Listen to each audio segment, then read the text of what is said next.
Hi Nicole, this is 6-2, where we get the distance from the nucleus at which the 2s radial wave function has a minimum value. This is the 2s radial wave function. We know it's the 2s because these radial wave functions are called r for radial, and then that number there, that's the n, the principal quantum number or the energy level number, and that's the L, which is the subshell. So remember, L is 0, 1, 2, 3, and 0 is S, 1 is P, 2 is D, and 3 is F. Remember that? All right, so now to find the R, distance from the nucleus, there's another R right here. To find the R when this function is at a minimum, we need to take the derivative of the function and set it equal to 0 and solve for R. That's how we find the minimum. Remember that? It's all from math class, you know. It comes back. That's what it's all about. It's all about the math. All about that math. So this stuff here, there's no little r in here. So we can consider this a constant. I'm just going to call it a for convenience. I'll put this back in for a later.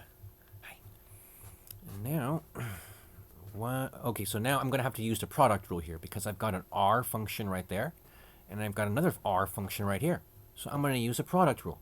Now, everyone has their favorite way of memorizing the product rule, so don't mind me. I have this weird way of memorizing the product rule. You can do the product rule in the order that you prefer. So I say the function of the first one, that's a z there, function of the first one times the derivative of the second one. Now, what's the derivative of e to the power of something? Well, it's the same thing, but I got to do the chain rule on this stuff up here because there's an r there. So the chain rule is going to go like this. All right, that's a z, by the way. And then I just copy down the function. The derivative of an exponential function is just the exponential function again. All right, plus, right now this is a times all of that. So there's still going to be an a here. So it was a function of the first one plus the derivative of the second one. You know what? I better do it like this. A times all of that. So it was the function of the first one times the derivative of the second one plus function of the second one times the derivative of the first one. So the derivative of this function right here, this guy right here, the derivative is just negative z over 2a naught. Negative z. Did you ever have a TA who says z instead of z? I had so many TAs who said z. And then I found out that only in America do we say z. Everybody else says z. So odd. They should have told us, right? All right, so there we are. Function of the first one times derivative of the second one plus function of the second one times derivative of the first one. Great. Close that up. Now I'm going to simplify this a little bit. So I can take out this guy and this guy because they're in both terms. So it's going to be a e to the negative zr over 2a naught times everything in here. 1 minus zr 2a naught minus z 2a naught plus this negative z 2a naught. I'm having so much fun saying z today. All right, now I'm going to simplify this further. So everything else is here the same, but this in here, I'm going to distribute this minus z over 2a naught over there. So it's going to be, this is going to be minus z over 2a naught, and then that's going to be plus z squared r over 4a naught squared. And then this is just going to be minus z over 2a naught. Okay. Alrighty.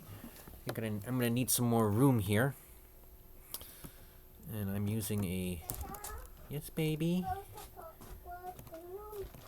Blue, the light blue one. The light blue sweater. Oh, I don't know. Sorry, baby. Why don't you ask Mama? Okay, so this is going to be A e to the power of negative zr over 2a naught. So this is going to be dr equals a e to the power of negative z over 2a naught. Just copying it down, you know. Actually, I don't have to just copy it down, so I can combine these terms. So that's going to be 2 minus 2z over 2a naught. That's going to be 2 minus 2z over 2. It's going to be 2 minus z over 2a naught. Yeah, that's 2 negative z over 2a naught. So I have two of them. Okay, good. And then the 2's cancel out. That's nice. And then the rest was just plus z squared r over 4a naught squared. Okay.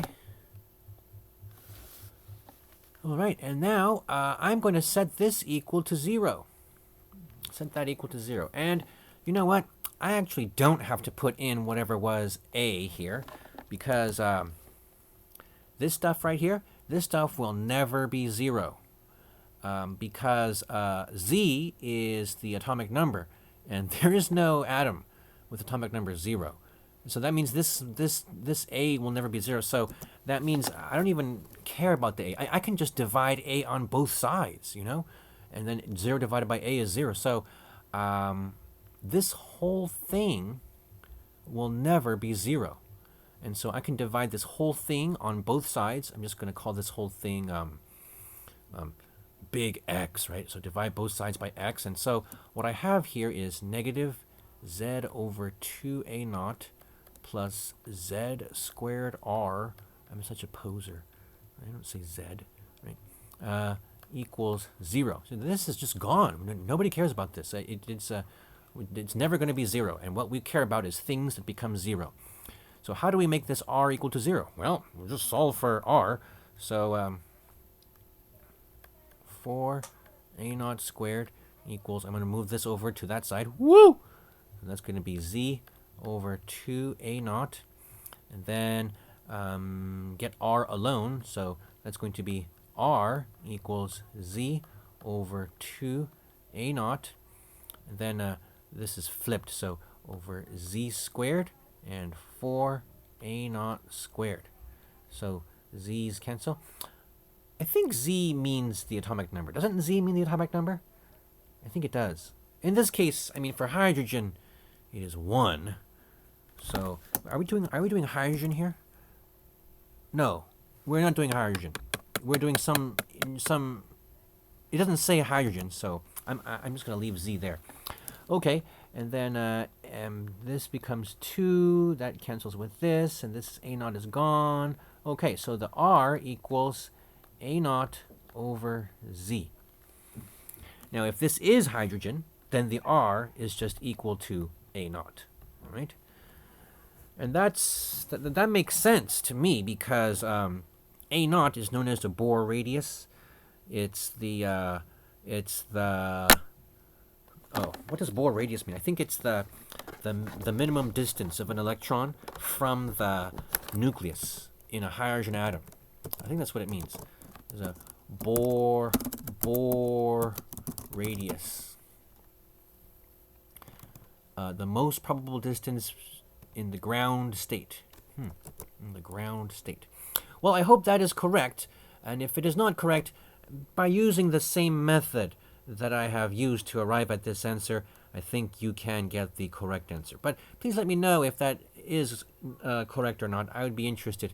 Thank you, Nicole. Bye.